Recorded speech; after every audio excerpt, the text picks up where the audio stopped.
It's time to put your health in your own hands. Get ready to learn from today's top health and wellness innovators and thought leaders on Optimal Health Radio. Now, here's your host.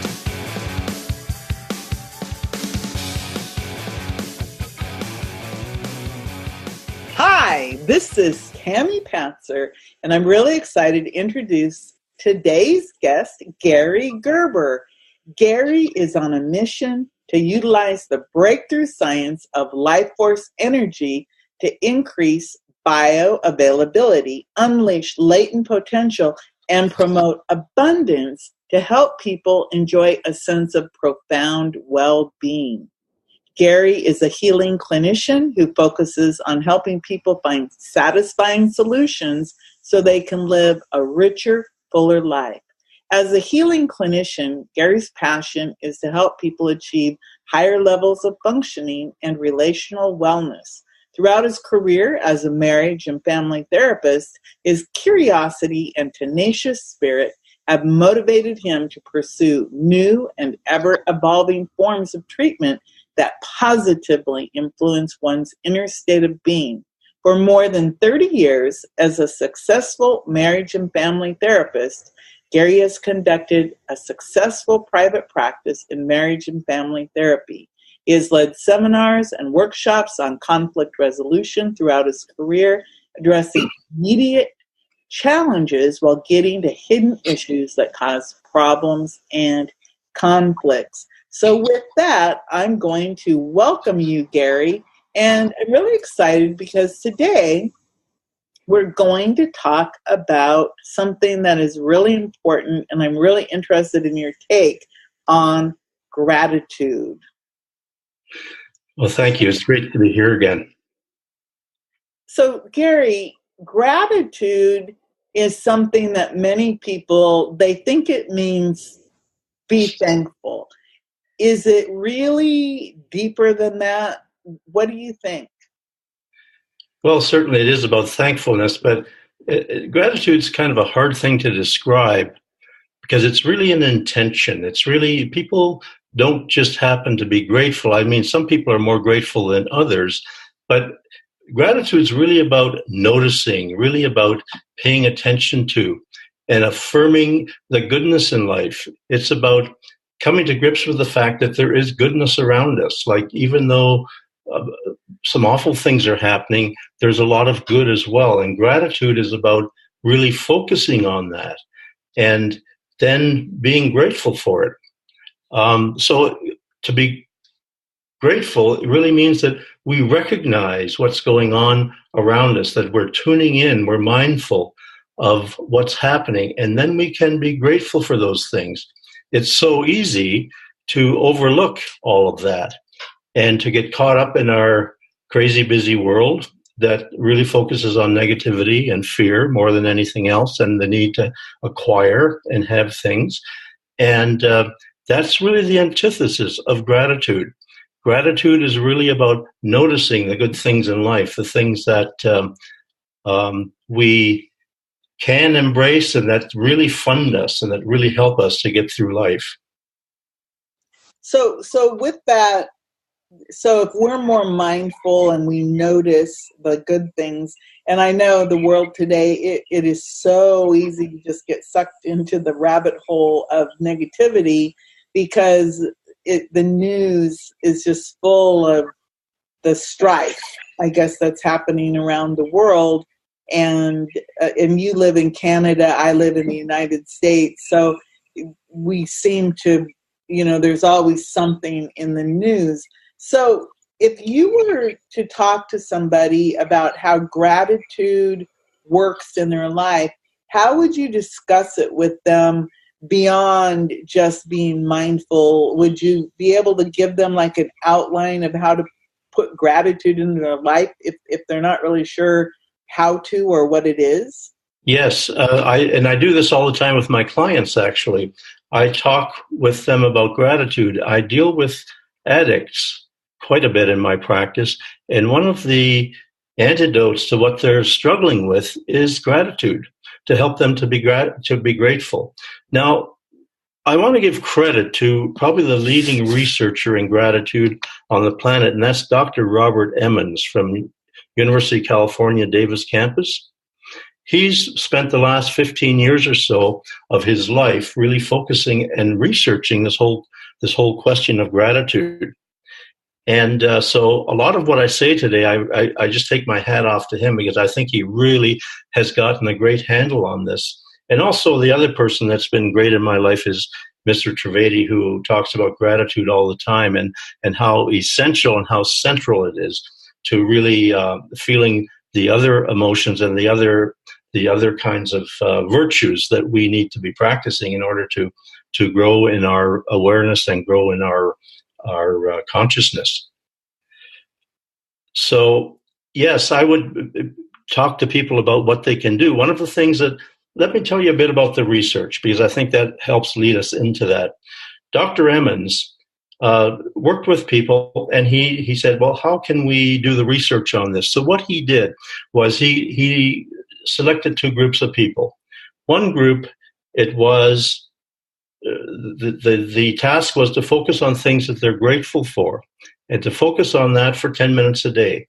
The other group was supposed to focus on all the bad things that happened in their day. And what he found was that the group that focused on gratitude and just named 5 things a day and talked about why they were grateful for those things, that those people showed immense kinds of improvements in many areas of life. The first one was in the psychological area. They became more alert, they were more alive, they were more awake. Their hostility was reduced, depression was reduced.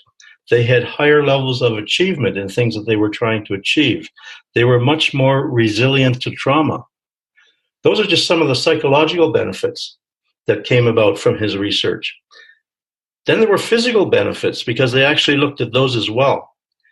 And they found that people that were grateful 10 minutes a day, and after 3 weeks of just noting this, they noticed already these kinds of results. That people who were grateful took greater care of themselves. They exercised more. They slept longer and were more refreshed, so it really enhances one's sleep. Their blood pressure was lower. They were less likely to smoke and abuse alcohol than people who were not grateful.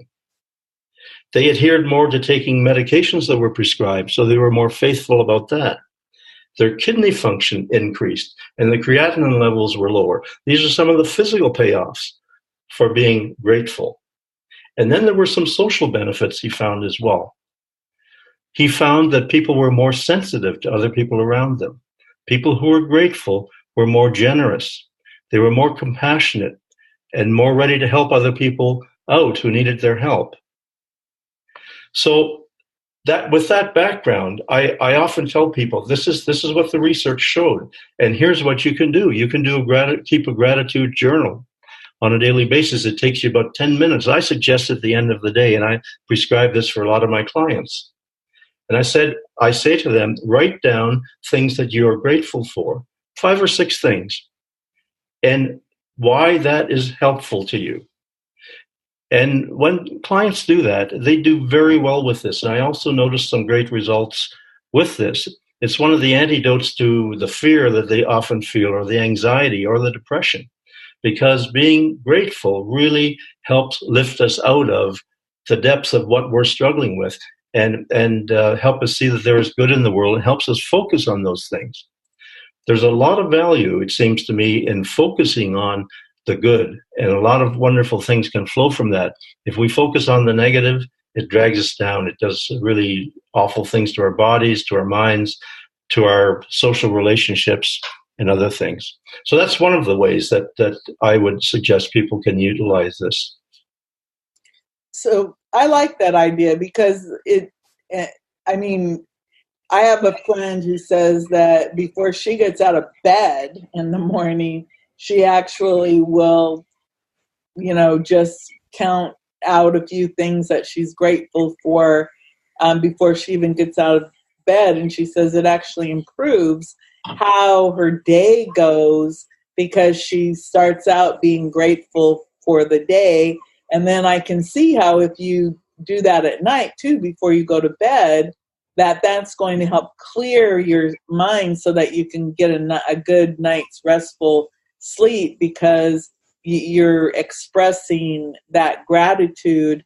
And I imagine, if you think about it, I can see how your body, because of the chemicals that come from being happy versus being sad, how your body would benefit from that, and how all of that is able to be scientifically measured.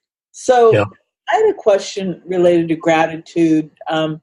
I know you mentioned Guruji Mahendra Trivedi, and he talks about gratitude as being like a foundational thing that needs to happen before you can actually be spiritually connected to the God Yeah. of understanding. Can you talk a little bit about that? Well, I was in his workshop just recently where he talked about that, and yes, and as I was doing some research on this topic, I noticed that Cicero, the great philosopher, said, "Get this: gratitude is not only the greatest of all virtues; it is the parent of all others." Isn't that interesting? Because that's exactly what Mr. Trivedi was saying yesterday, that if you don't have gratitude, you can't experience the other virtues either. We won't be as alert. We won't be as devoted. We won't be able to experience those other things. So the gratitude is really central to being honest and being devoted to someone else, or even noticing and giving them the just due that they deserve. That gratitude really tunes us in. And I've thought about this. I was thinking about this as I was reflecting on this subject. It seems to me like the part of gratitude that is so helpful is the fact that we have to be mindful. And we have to be mindful of other people we're around, people who deserve our respect, people who deserve our regard, and that we tune into that and that we don't take it for granted and just brush by and not notice.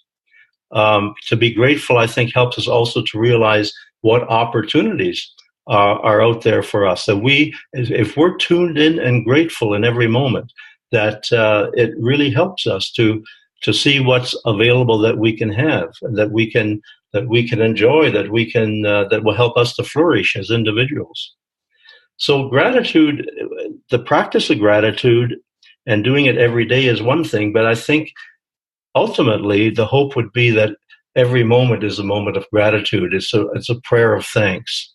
And Mr. Trivedi talks about that, and how that the gratefulness is really central to really feeling those other things. And he says that on the other side of gratefulness, if we can be honest, and if we can be non-manipulative and real and devoted and willing to sacrifice, that on the other side of that, then is we will learn how to love, and we will experience that, and that we'll be on the side of justice and truth.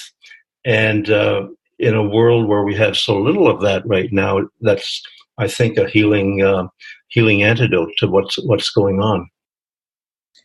You mentioned that you work a lot with people who have addictions, and also so you have people who are trying to cope using whatever drugs or sex or whatever they're addicted to, and then of course you have children who are being raised by people who have, it seems like somewhere along the way, a lot of people have just started to accept that the world is mean and cruel, and everybody lies and manipulates. So it's almost like they're like, oh, well, if he does it or she does it, it's okay.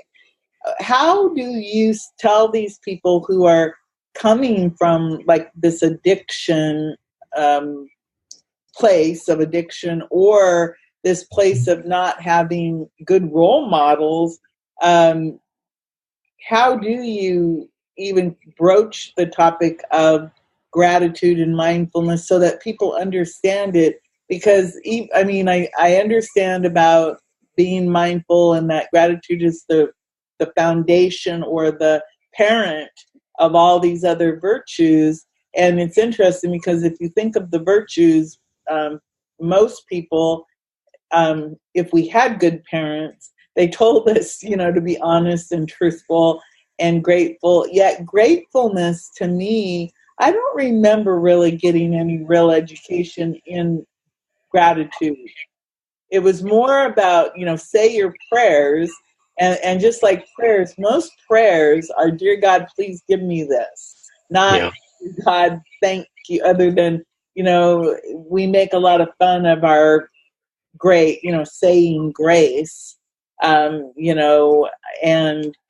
again, I think so many of us, because our families aren't, people don't sit around the table as much as they used to, and everything. So when you're talking to people, how do you broach this topic to get people to start living in this way on a moment by moment, day by day, besides the journaling? Well, when I'm dealing with addiction is always based in lies. There's a lot of cover up because there's so much shame. So one of the first things in dealing with addiction is to say rigorous honesty is the order of the day. And if people can't do that, they can't stay sober, whatever their addiction is. And so honesty is really, really very central that we look at that. But then, it's kind of what's chicken and what's egg here. Gratefulness helps people maybe to be honest, but honesty certainly might help people to be grateful as well. And to be honest means you reflect on what's going on inside of you, that you're mindful. And once people can do that, and once people realize that there's a way out of the predicament that they're in and the terrible pain that they're suffering, then they start to be grateful. And then I move to gratefulness and help them do the gratefulness journey. But it's not the initial thing that I would do with an addict, because there are some other things we have to do first, which is to help get them sober so that they can move into some of these more advanced states of being. Now, in where there aren't addictions, I often say to couples, I'd like you to spend time this week and offer 3 appreciations to each other. Notice 3 things that you really appreciate, because there's always things that we can appreciate in someone if we put our minds to it. But so often they get drowned in the drama of life and the drama of the coupleship, so that if people start to be intentional and reflect on that, it's really helpful to pull them out of that quagmire that they're in and help them to move into another space and another level of their interaction. So that's one of the ways that I do it. The moment has to be right in therapy with these people to introduce these things. Sometimes there are other things that are more pressing, but I introduce them as early as I can, because to start thinking positively is really so important. The marital research shows that it takes between 5 and 20 positives to undo 1 negative. That's the power of the negative. So gratefulness helps us to focus on that and to rise above it. Wow, I didn't realize negativity was that strong, but I can see, because I know just from my personal experience that if someone said something mean to me, it takes a lot for me to conquer that feeling that they created in me, even if they try to be nice later, because the trust has been broken. That more than likely they're just saying nice things to you now because they know that they broke some trust barrier. Yeah. But gratitude, I mean, I know that I have another friend who, that's her whole gratitude is like, she created a whole business around gratitude. Mm-hmm.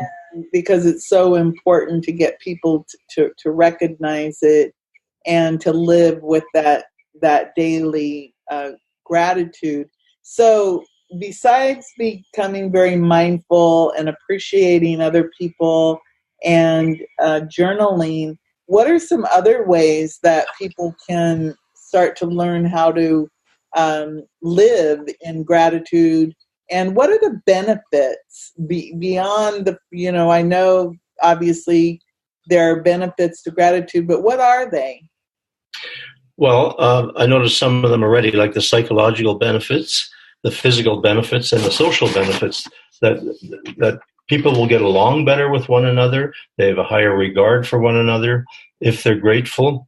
The physical benefits that I mentioned, the sleep, the blood pressure, it's just good for us physically to be grateful. Our bodies respond well to it, and psychologically, we're much more alive, alert, and awake. So those are just some of the physical benefits and psychological benefits and social benefits. You're wondering what other things people could do? Well, they could.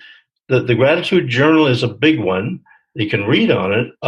They could also get into any kind of mindfulness activities, because being mindful will help us to think about things that are good in our life. Like one family kept a gratitude jar, and they would put their extra change in their pockets in it. And at the end of the time, when the jar grew full, then they gave it to a cause. They sat down and they thought, who would maybe need this or benefit from it, and they gave it to people in the community that needed it. Now, this way, we're teaching our children also that gratitude is important, and we're paying attention to the values that they're learning and taking on. What the research shows is that when children do gratitude, that their GPA average goes up slightly. And this is children that were 8 years of age. So they're very early in life. The gratitude can be learned and with already great benefits. And I don't know if there's any research that has been done on the physical benefits for children, but certainly the educational benefits and the learning benefits have been touted here as part of that, one of the great benefits of being grateful. Wow. Well, obviously, gratitude it sounds to me like it's foundational in body, mind, and spirit, because it affects all things in a positive way. So if somebody wanted to talk to you and learn more about how to work with you, how can they do that? Well, they can reach me at my get to me at my website, healingwithgary.com, or they can call me at 403-270-8824. Okay, and before I let you go, Gary, is there anything you'd like to add about gratitude and mindfulness? Well, Mr. Trivedi talks so much about being like the lotus flower, and it's the one image that came to me so strongly as I was thinking about this. He says that we should all be like lotus flowers. And as we know, the lotus flower is a flower that grows in the sewage. It grows in an area and flourishes in an area where there's lots of negative kinds of things that it could take on. But the lotus flower is very intelligent and is very aware, and it only takes that which serves its purpose, serves its function. So it only takes on the nutrients that will help it to thrive and live as a flower. And it seems to me, when we're mindful, that's the kind of image we're shooting for. That's the kind of goal we're shooting for. That is to be like lotus flowers, where we allow the sewage to remain, but take out the nutrients that will help heal us and help lift us to where we want to go. To be grateful, I think, is to live like the lotus flower, where we're aware of what's going on. We take the good stuff and we leave the bad.